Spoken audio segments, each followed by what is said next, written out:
Il fut un temps où tu pensais que ta valeur dépendait de ce que les autres disaient de toi, que ton estime de toi montait ou s'effondrait selon l'opinion des autres, les succès obtenus ou les erreurs commises. Tu marchais dans la vie avec un masque, essayant de t'adapter, de prouver quelque chose, même quand, à l'intérieur, tu ne savais pas vraiment qui tu étais. Mais, et si je te disais que tout cela peut changer? Qu'il existe une philosophie millénaire capable de te redonner le contrôle de toi-même, de te renforcer de l'intérieur et de t'aider à construire une estime de toi si solide qu'aucune critique, aucun échec, aucun rejet ne pourrait l'ébranler. Les anciens stoïciens comme Marc Aurèle, Épictète ou encore Sénèque ont affronté des guerres, l'esclavage, des pertes, des trahisons, mais ils ne se sont pas effondrés. Ils ont appris quelque chose que la majorité ignore encore. La véritable force ne naît pas de la volonté de contrôler le monde, mais de la capacité à se dominer soi-même. L'estime de soi ne se trouve pas, elle se forge, non pas à l'extérieur, mais dans le feu intérieur de la discipline, de la clarté et de la vertu. Dans cette vidéo, je vais te partager 10 principes stoïciens qui ne vont pas seulement transformer ta façon de penser, mais aussi la manière dont tu te vois toi-même. Ce ne sont pas de jolies phrases, ce sont des outils réels, puissants, pratiques. Chacun d'eux a été testé par les siècles et peut devenir un guide pour ton développement personnel. Si c'est ta première fois sur la chaîne, je t'invite à t'abonner pour ne rien manquer de nos prochaines vidéos. Et si tu es prêt à reprendre le contrôle de ta vie et à vivre avec une vraie force intérieure, va dans les commentaires et écris « Mon esprit est ma forteresse » et personne d'autre n'a le contrôle.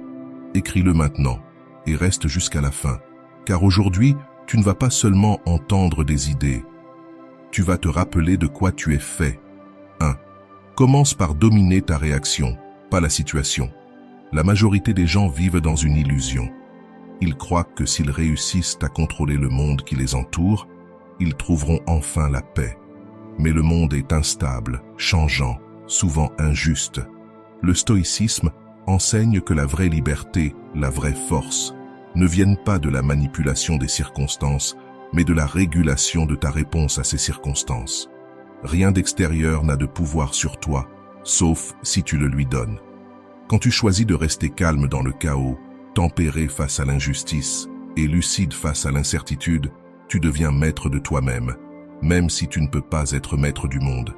Dominer ta réaction, c'est un acte de sagesse et de courage. Cela ne signifie pas se résigner. Cela signifie choisir. Choisir de ne pas céder intérieurement face aux provocations extérieures. À chaque fois que tu réponds avec vertu au lieu d'impulsivité, tu renforces ton caractère. Et un caractère fort est l'armure de l'âme. Les situations peuvent être dures, oui, mais c'est ton jugement à leur sujet qui détermine leur poids dans ta vie. Le feu peut te consumer ou te forger. Ta réaction décide si tu brûles ou si tu te trempes. Dans un monde qui insiste pour t'entraîner hors de toi, le véritable stoïcien reste ancré en lui-même. 2. Ne cherche pas la validation extérieure. Cherche la vertu intérieure. Nous vivons dans une société obsédée par la validation. Les likes, les abonnés, les compliments, la reconnaissance. Comme si notre valeur dépendait du regard des autres. Mais les stoïciens savaient que ce chemin ne mène qu'à la frustration et à l'insécurité. Épictète disait « Si tu cherches l'approbation des autres, tu deviens leur esclave. » Et il avait raison. Quand ton estime de toi dépend de ce que les autres pensent de toi, tu leur donnes le pouvoir sur ton bonheur. S'ils te félicitent, tu te sens bien. S'ils te critiquent, tu t'effondres. Et tu passes ta vie à monter et descendre sur une montagne russe émotionnelle. Les stoïciens nous enseignent que la vraie confiance vient non de l'approbation, mais de la vertu intérieure. Vivre avec sagesse, courage, justice et tempérance. Ce sont les seules choses qui comptent vraiment. Pense à quelqu'un que tu admires profondément. Tu le respectes pour son nombre d'abonnés ou pour la qualité de son caractère. Les grandes personnes sont admirées non pas parce qu'elles ont cherché à plaire, mais parce qu'elles sont restées fidèles à leurs principes. Si tu cesses de courir après l'approbation des autres et que tu commences à te concentrer sur la vertu, tu seras libre. Libre de la peur du rejet. libre de l'obsession de plaire, libre de l'anxiété de ne pas être assez. Cela ne veut pas dire que tu ignores les critiques. Cela veut dire que tu choisis ce qui mérite ton attention. Est-ce que ça vient de quelqu'un de sage? Est-ce une critique constructive? Est-ce que cela t'aide à grandir? Si ce n'est pas le cas, laisse tomber sans regret. Quand tu construis ton estime sur la vertu plutôt que sur la validation, plus rien ni personne ne peut t'abattre. Tu n'as plus besoin que le monde te dise que tu vaux quelque chose, car tu le sais déjà. Et c'est cela, la véritable estime de soi stoïcienne. Une estime inébranlable, fondée sur ton propre caractère. Les stoïciens comprenaient que ressentir des émotions est naturel, mais laisser ces émotions diriger nos actions est dangereux. Épictète disait « Ce n'est pas ce qui t'arrive qui te trouble, mais la façon dont tu interprètes ce qui t'arrive. » En d'autres termes, tu décides si une émotion te consume ou si tu la gères avec sagesse. Pense à la colère. Si tu la laisses croître sans contrôle, tu peux dire ou faire quelque chose que tu regretteras. Pense à la peur. Si tu la laisses dominer, elle peut te paralyser et te faire manquer des opportunités. Mais si tu apprends à observer tes émotions sans y réagir impulsivement, tu récupères ton pouvoir. Les stoïciens pratiquaient la discipline émotionnelle. Cela ne veut pas dire réprimer ce que tu ressens, mais apprendre à répondre plutôt qu'à réagir. Parfois, il suffit de quelques secondes de réflexion pour éviter une décision irréfléchie et agir avec clarté et raison. Rappelle-toi, une émotion n'est pas un ordre, c'est un signal. Tu n'as pas à la laisser te contrôler. La colère, l'anxiété, la peur, toutes peuvent être maîtrisées si tu ne les nourris pas avec des pensées destructrices. Lorsque tu apprends à diriger tes émotions au lieu de te laisser diriger par elles, tu deviens inébranlable. Peu importe ce qui se passe à l'extérieur, car à l'intérieur de toi, il y a la paix, la clarté et la force. Et c'est cela, la vraie liberté stoïcienne. 6. L'adversité est une opportunité de grandir. La plupart des gens craignent l'adversité. On voit les problèmes comme des punitions, les échecs comme des défaites et les difficultés comme des obstacles qui nous freinent. Mais les stoïciens voyaient les choses autrement. Chaque difficulté est une occasion de se renforcer. Marc Aurèle l'a exprimé ainsi. Ce qui fait obstacle au chemin devient le chemin. Cela signifie que les obstacles ne sont pas des barrières, mais des outils de transformation. Ce ne sont pas des fins, mais des moyens d'atteindre la grandeur. Imagine deux personnes confrontées à la même crise. L'une se lamente, s'effondre et sombre dans la désespérance. L'autre, au contraire, utilise ce moment comme un test de sa force. Elle apprend, s'adapte et devient plus forte. Laquelle des deux triomphera selon toi? Tout grand accomplissement naît de l'adversité. Les leaders, les philosophes, les penseurs, tous ont connu des moments de douleur.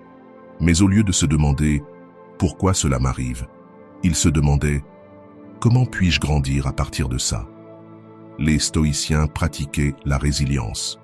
Ils n'évitaient pas la douleur, ils ne fuyaient pas la souffrance, ils l'affrontaient avec courage. Ils savaient que chaque difficulté était une occasion d'entraîner leur esprit, leur patience et leur caractère. Alors la prochaine fois que tu rencontres un problème, ne demande pas « Comment je m'en sors ?» Demande « Qu'est-ce que je peux apprendre de cette situation ?» Et « Comment puis-je transformer ce défi en force ?» Quand tu adoptes cet état d'esprit, ta vie change. Tu ne te vois plus comme une victime, mais comme un guerrier. Un guerrier qui voit dans chaque bataille une chance de s'améliorer. 7. L'adversité est une maîtresse exigeante mais précieuse. Quand la vie te frappe, tu as deux choix, te plaindre, abandonner ou apprendre et t'endurcir. La plupart choisissent la première option, mais les stoïciens savaient que la grandeur naît dans les moments les plus difficiles. L'adversité n'est pas ton ennemi, elle est ton enseignante. Marc Aurèle disait « L'obstacle à l'action fait avancer l'action. Ce qui barre le chemin devient le chemin. Chaque obstacle est une opportunité déguisée. Ce n'est pas quelque chose qui te freine, mais qui t'oblige à grandir. Pense à tous les accomplissements importants de l'histoire. Est-ce que quelqu'un a jamais atteint la grandeur sans affronter d'obstacles? Chaque héros, chaque sage a été forgé dans l'épreuve. Les stoïciens ne voyaient pas les problèmes comme des malédictions, mais comme des épreuves nécessaires. Sénèque disait « Comme le feu éprouve l'or, l'adversité éprouve le caractère.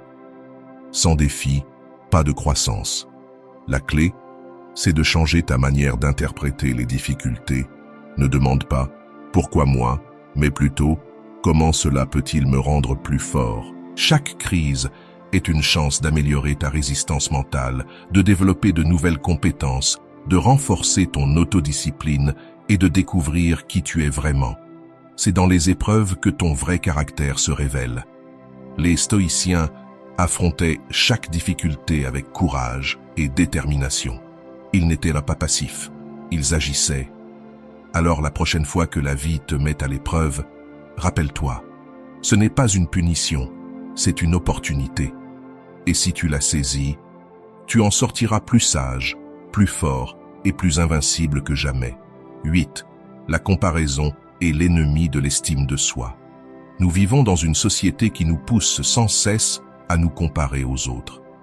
Les réseaux sociaux nous exposent à ce que les autres possèdent, à ce qu'ils accomplissent, à ce qu'ils sont. Et dans ce jeu sans fin de comparaison, notre estime de soi souffre. Mais les stoïciens savaient que se comparer est un piège mental.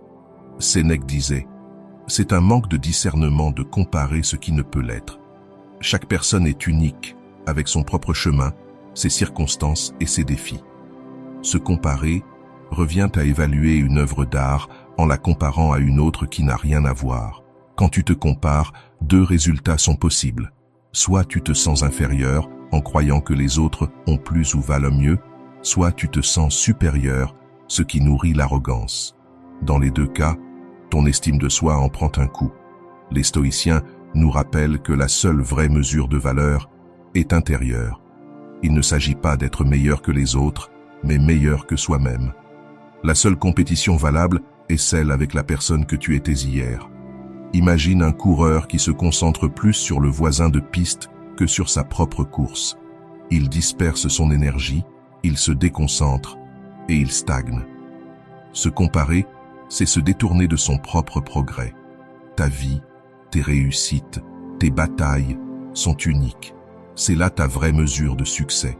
Concentre-toi sur ton chemin, tes objectifs, ce que tu peux contrôler. Ne mesure pas ta valeur selon ce que les autres ont ou font. La seule valeur qui compte, c'est celle que tu te donnes. Quand tu cesses de te comparer, ton estime de toi se renforce, parce que tu réalises que tu es déjà suffisant, tel que tu es. 9. Sois autosuffisant, mais sache accepter l'aide quand c'est nécessaire. L'autosuffisance est une vertu centrale du stoïcisme. Épictète enseignait que l'homme sage ne dépend pas des circonstances extérieures ni des autres pour trouver la paix intérieure. Un stoïcien fort est quelqu'un qui peut rester debout, même quand tout semble s'écrouler autour de lui. Mais cela ne veut pas dire vivre en isolement. Ne refuse pas de demander de l'aide quand tu en as réellement besoin. Trop souvent, nous confondons l'autosuffisance avec l'orgueil ou l'entêtement. On se dit à soi-même « Je n'ai besoin de personne pour avancer ». Mais les stoïciens nous rappellent que, même si nous devons chercher à résoudre nos problèmes avec nos compétences et nos ressources internes, nous ne sommes ni invincibles ni infaillibles. Il y a des moments où l'aide des autres peut être l'impulsion nécessaire pour continuer. Sénèque disait « C'est une qualité sublime que de savoir quand demander de l'aide ». Reconnaître que nous ne pouvons pas toujours tout faire seuls n'est pas une faiblesse, mais une preuve de sagesse et d'humilité. Personne n'est totalement autosuffisant dans tous les aspects de sa vie. Et en reconnaissant que nous avons besoin de soutien, nous devenons plus forts, pas plus faibles. La clé, c'est l'équilibre. L'autosuffisance t'offre la capacité d'agir par toi-même, de prendre des décisions sages et de rester indépendant. Mais lorsque tu es confronté à des défis que tu ne peux pas surmonter seul, demander de l'aide démontre que tu comprends tes limites et que tu sais tirer parti des ressources qui t'entourent. Il n'y a aucune honte à demander de l'aide.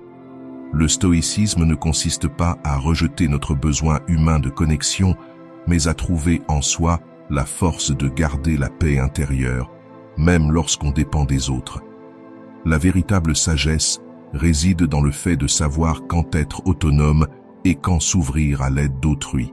Et cela, loin de t'affaiblir, te permet de continuer à grandir et à apprendre. 10. Choisis avec sagesse ce à quoi tu accordes ton attention. Ton attention est ton bien le plus précieux. Là où tu poses ton regard, va ton énergie. Et là où tu places ton énergie, se forme ta réalité. Dans un monde saturé de stimuli, d'opinions, de distractions et de conflits, le véritable défi n'est pas de trouver de l'information, mais d'apprendre à l'ignorer. Le stoïcisme nous enseigne que tout ne mérite pas notre réaction, ni même notre regard. Chaque pensée que tu laisses entrer, chaque émotion que tu nourris, chaque inquiétude que tu choisis d'embrasser, construit ou détruit ton état intérieur. Prêter attention n'est pas un acte passif, c'est une déclaration de ce que tu considères important, et donc de qui tu choisis d'être. Un esprit sage ne se laisse pas entraîner par tout ce qui brille ou qui crie. Il apprend à discerner, à filtrer, à protéger l'espace sacré de son esprit. Ce que tu laisses entrer influence tes décisions, ton humeur, tes valeurs. Si tu donnes ton attention au bruit, tu perdras la mélodie. Si tu donnes ton attention au conflit, tu perdras la paix. Mais si tu choisis de regarder vers ce qui est élevé, serein et essentiel, ta vie s'alignera avec ce qui compte vraiment. La maîtrise de soi commence par la maîtrise de l'attention. Tout ne mérite pas une place dans ton esprit. Décide avec fermeté et vis avec clarté. Si tu es arrivé jusqu'ici, tu as déjà fait un pas courageux vers une estime de toi plus solide, plus authentique et plus libre. Aujourd'hui, nous avons exploré 10 principes stoïciens qui ne renforcent pas seulement ton esprit, mais te redonnent aussi le pouvoir sur ta propre vie. Souviens-toi, tu n'as pas besoin de contrôler tout ce qui se passe à l'extérieur. Tu as seulement besoin de maîtriser ce qui se passe à l'intérieur. C'est là que se trouve ta véritable force. Si cette vidéo t'a inspiré, imagine ce que tu peux découvrir dans la prochaine. Je t'invite à continuer l'exploration de cette philosophie qui transforme des vies depuis des siècles. N'oublie pas de mettre un j'aime. Cela aide d'autres personnes à découvrir ce contenu. Partage cette vidéo avec tes amis, ta famille ou toute personne qui, selon toi, a besoin d'entendre ce message aujourd'hui. Et bien sûr, abonne-toi pour ne pas rater le prochain épisode où nous irons encore plus loin dans l'application du stoïcisme à ta vie quotidienne. Merci de m'avoir écouté et souviens-toi, ce que tu ne contrôles pas ne définit pas qui tu es.